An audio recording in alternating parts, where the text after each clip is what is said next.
అలాగే లైన్లో ఉండి శ్రీలీల గారు. రజనీ గారు నమస్తే అండి. ఏమంటారు? మహా న్యూస్ మీద దాడి, మహా న్యూస్ ఛానల్ చైర్మన్ వంశీ మీద అత్యాయత్నం. సో మీడియా మీద ఇలాంటి దాడుల్ని సమాజంలో ఎలా చూడాలంటారు? అంటే ఈరోజు మంచి చెడు అంటే చెడు ఏదైనా సమాచారం మీడియా ద్వారానే చాలామంది పీపుల్ తెలుసుకుంటున్నారు ఈరోజు, సాధారణ వ్యక్తికి మీడియా అనేది.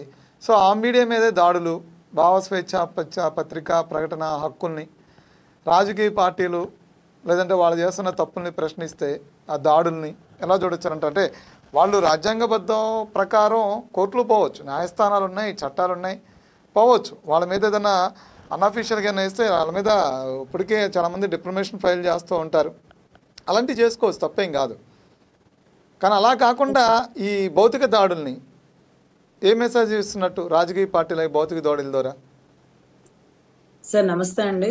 ముఖ్యంగా ఏదైతే మహా న్యూస్ కి అంటే అందరూ ఫోన్ ట్యాపింగ్ గురించి మీరు కానీ మిగతా ఛానల్స్ కానీ అన్ని చూపించారు. కానీ మహా న్యూసే ఎందుకు టార్గెట్ అయిందంటే, అన్ని ఛానల్స్ లో యాంకర్లో రిపోర్టర్లో మీలాంటి వాళ్ళు ఇంకొకళ్ళు ప్రశ్నలు అడుగుతారు, వాటి గురించి మాట్లాడతారు.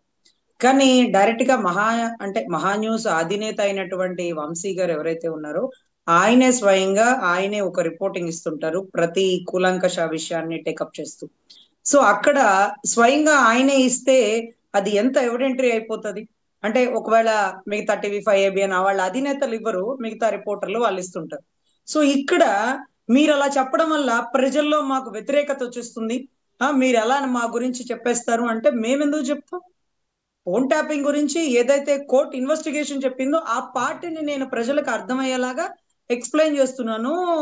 అది నా డ్యూటీ. జర్నలిజం అవును. ఇప్పుడు ఒక అంశాన్ని ఒక్కొక్కరు ఒక కోణంలో చెప్తారు, నేను ఒక కోణంలో చెప్తాను, ఇంకొకరు ఇంకొక కోణంలో చెప్తారు. అంటే ఏంటి, ఏది చెప్పినప్పుడు అంతిమంగా అక్కడ ఉన్నటువంటి ఇన్ఫర్మేషన్, జరుగుతున్నటువంటి విచారణ, దానిలో భాగం, కోర్టు ఇచ్చినటువంటి ఇన్ఫర్మేషన్లు, లాయర్ల ద్వారా వస్తున్నటువంటి సమాచారం, ప్రభుత్వం ద్వారా వస్తున్న ఇన్ఫర్మేషన్, ఇవన్నిటినీ కూలంకషంగా పరిశీలించే కదా మాట్లాడతారు. ఎవరికైనా ఇండివిజువల్గా ఏది చెప్పేదానికి అవకాశం లేదు కదా.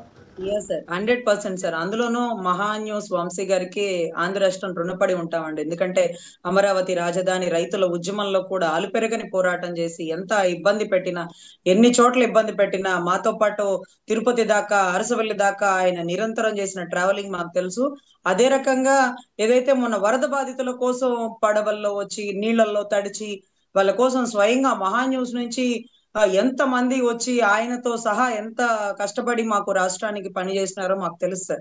ఈ రోజు జరిగింది తెలంగాణలో అయినప్పటికీ ఆంధ్ర రాష్ట్రం మొత్తం ఆయనకి ఎప్పుడు సపోర్ట్ గా ఉంటాం. అదే రకంగా జనసేన అధినేత కూడా మాకు అఫీషియల్ పోస్ట్ పేజీలో కూడా దాని గురించి చెప్పడం జరిగింది. పూర్తిగా ఖండిస్తున్నాము. మహా న్యూస్ వంశీ గారికి జనసేన ఎప్పుడు అండగా నిలబడుతుంది.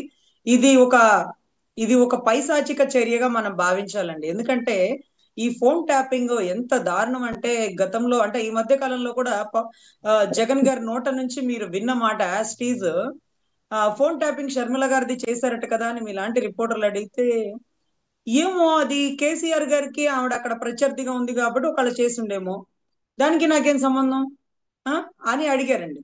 అంటే అసలు ఫోన్ ట్యాపింగ్ సంఘ విద్రోహ చర్య, అది నాన్ బెయిలబుల్ ఆఫెన్స్, అది చట్ట విరుద్ధం, అలాంటివి చెయ్యకూడదు, అది రైట్ టు ప్రైవసీకి డ్యామేజ్. ఇవన్నీ కూడా ఒక రాజ్యాంగబద్ధ పదవిలో ఉన్నటువంటి మాజీ ముఖ్యమంత్రి వర్యులకో లేకపోతే పులివెందల సాధారణ ఎమ్మెల్యేకో ఎందుకు తెలియలేదు? ఇమీడియట్ గా ఎందుకు ఖండించలేదు? అదేంటది కేసీఆర్ గారు ఫోన్ ట్యాప్ చేయడం, ఒక మహిళ ఫోన్ ట్యాప్ చేయడం, రజనీ గారు, వంశీ గారు రెండు అంశాలను ప్రస్తావించారు. మీరు మహిళల ఫోన్లని ట్యాప్ చేయడం అనేది ఎంత హేయమైన చర్య? మీకు సిగ్గు లేదా? ఇలా ఎలా ప్రవర్తిస్తారని అంటే మహిళల మనోభావాల్ని కాపాడుతూ ప్రశ్నించారు. అయితే ఆడియో ఏదో పాన్ ఇండియా మూవీ లాగా పాన్ ఇండియా హీరోయిన్స్ చాలామంది, అన్ని రాష్ట్రాల్లో ఉన్నటువంటి హీరోయిన్స్ చాలామంది ఫోన్ ట్యాప్స్ చేశారు.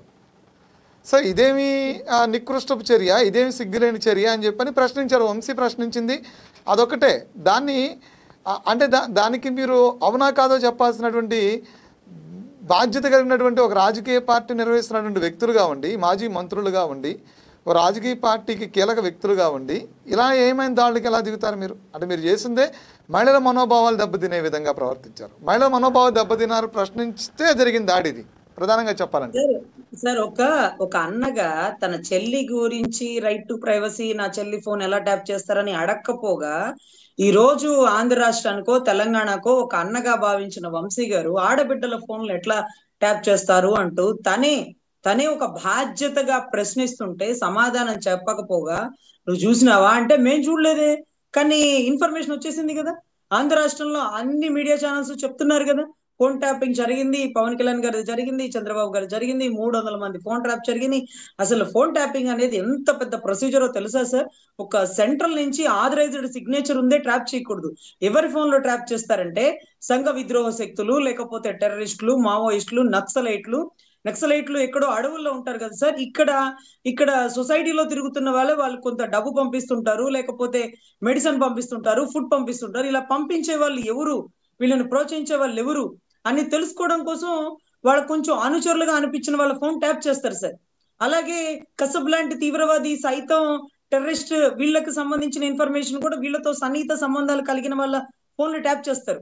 అంటే ఇప్పుడు ఎవరి ఫోన్లు అయితే షర్మిలమ్మదో, లేకపోతే సునీతమ్మదో, లేకపోతే ఆంధ్ర రాష్ట్ర ముఖ్యమంత్రిదో, డిప్యూటీ సీఎందో, వీళ్ళందరివి ఎవరి కోటలో రాస్తారో తెలుసా? వీళ్ళు మావోయిస్టులు అనుచరులు, వీళ్ళు నక్సలైట్లు అనుచరులు అని చెప్పి నారా చంద్రబాబు గారు, కొణిదెల పవన్ కళ్యాణ్ గారు, లేకపోతే సునీతమ్మ, వీళ్ళ పేర్లు రాసి అట్లా ట్యాప్ చేస్తారు. ఇంత పెద్ద ప్రొసీజర్ ని అలా ఎలా రాస్తారు? అది ఎంత పెద్ద తప్పు. అసలు ఇవన్నీ బయటికి వెలుగులోకి వచ్చే మూమెంట్ లో అసలు దీని గురించి గట్టిగా మాట్లాడుతున్న వంశీ గారిని, ముఖ్యంగా సార్ సినిమా యాక్టర్లు అయితే వాళ్ళ వ్యక్తిగత జీవితాలు, వాళ్ళ పర్సనల్ జీవితాలు, వాళ్ళ ఫ్యామిలీ జీవితాలు కోల్పోయిన వాళ్ళు ఉన్నారు. కొంతమంది అయితే అసలు మంచి హీరోయిన్ రోల్లో పాటిస్తూ ఆ టైంలో ఆ ఎలిగేషన్స్ ని తట్టుకోలేక, లేకపోతే ఇంకోటి తట్టుకోలేక ఫ్యామిలీ లైఫ్ కి వెళ్ళిపోయి సినిమాలు వదిలేసిన హీరోయిన్లు కూడా ఉన్నారు. వాళ్ళ పేర్లు ప్రస్తావించడం అనవసరం, రాష్ట్ర ప్రజలందరికీ తెలుసు. సో ఇటువంటి పరిస్థితుల్లో వాళ్ళ ఫోన్లు ట్యాప్ చేసి వాళ్ళ పర్సనల్ విషయాలు తెలుసుకొని బయట పెట్టేస్తాం, రోడ్డుకి ఇచ్చేస్తాం, మీరు చెప్పినట్టు చేయండి. ఇవన్నీ కూడా వాళ్ళ వీక్ పాయింట్స్ పట్టుకున్నారు. మీకెందుకు వాళ్ళ వీక్ పాయింట్స్? మీ వీక్ పాయింట్స్ మీకు తెలీదా? అసలు రైట్ టు ప్రైవసీ ప్రకారం ఎవరు ఫోన్లు చూస్తే అది ఎంత పెద్ద తప్పు తెలుసా? సో ఇవన్నీ కూడా చట్టం తెలిసిన వాడికి ఎందుకు తెలియట్లేదు? చట్టబద్ధమైన పోస్ట్ వాడు ఎందుకు మాట్లాడట్లేదు? ఇంకా నిమ్మక నీరెత్తినట్టు ఒక అన్న పాత్రలో ఉండాలి జగనన్న వదిలిన బాణమే కదా ఆవిడ పాపం. ఈ రోజు ఆ బాణం ఇబ్బంది పడుతుంటే ఏం మాట్లాడరా? లేకపోతే ఈ రోజు ఆంధ్ర రాష్ట్రంలో ఒక ఆడపిల్ల కాంగ్రెస్ లో ఒక కీలక పాత్ర పోషిస్తుంది, ఏమో ప్రత్యర్థి అయితే తీసుకుంటాడా ఫోన్ నెంబర్లు? ప్రత్యర్థి ఇలాగా చేస్తారు రాజకీయం శత్రువుని ఎదుర్కోవడం చేత కాకపోతే వదిలేసేయండి యుద్ధం. అంతేగాని ఇలాంటి యుద్ధం చేయడం అసలు నిజంగా రాజకీయానికే హేయమైన చర్య అంటూ ఆయన కూడా చెప్పడం జరిగిందండి. అలా చెప్పినందుకే రాళ్ళు వేసారు. రాళ్ళు కూడా ఈ సైజు లేవండి, ఈ సైజు రాళ్ళు ఉన్నాయి. సో ఇవంతా ఎవిడెంట్ రికార్డు.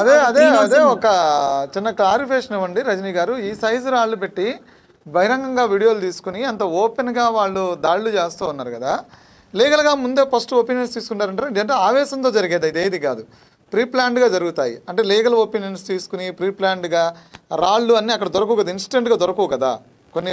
ఇప్పుడు అదేమీ ఈ ఏరియా కాదు కదా, క్రషర్స్ ఏరియా కాదు కదా, రాళ్ళు ఇన్స్టెంట్గా ఉండటానికి రెడీగా ఉండటానికి.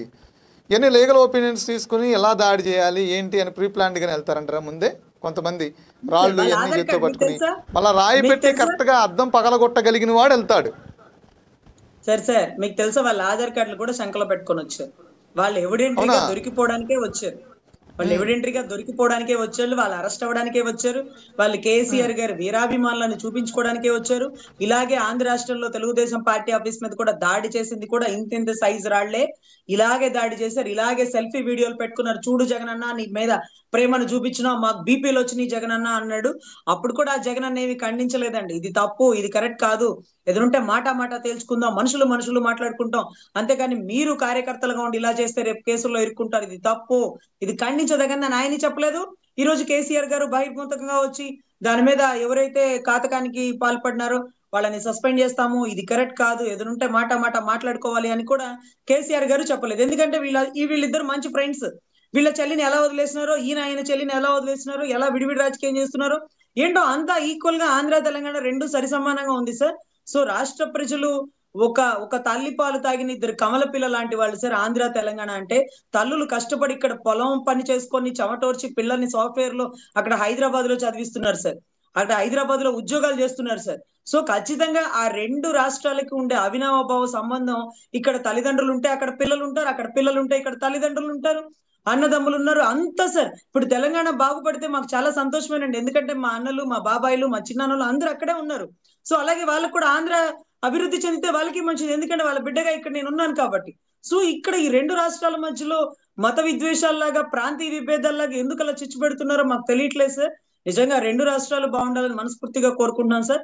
సో దీనికి మహా న్యూస్ వంశీ గారికి, అన్నా నీకెప్పుడు ఆంధ్ర రాష్ట్రం తోడుగా ఉంటుంది, మా అమరావతి ఉద్యమంలో కానీ, మా వరద బాధితుల టైంలో కానీ మీరు మాకు బాగా మంచిగా చెడుగా నిలబడినారు. అదే రకంగా ఏదైతే మహా న్యూస్ కి సంబంధించి ఒక ఒక మెడిటేషన్ వీడియో అనుకుంటా అండి, బహుశా మా శివరాత్రికి సంబంధించి ఒక డివోషనల్ ది కూడా మా ఆంధ్ర రాష్ట్రంలో పవన్ కళ్యాణ్ గారి సమక్షంలో స్టార్ట్ చేసినారు.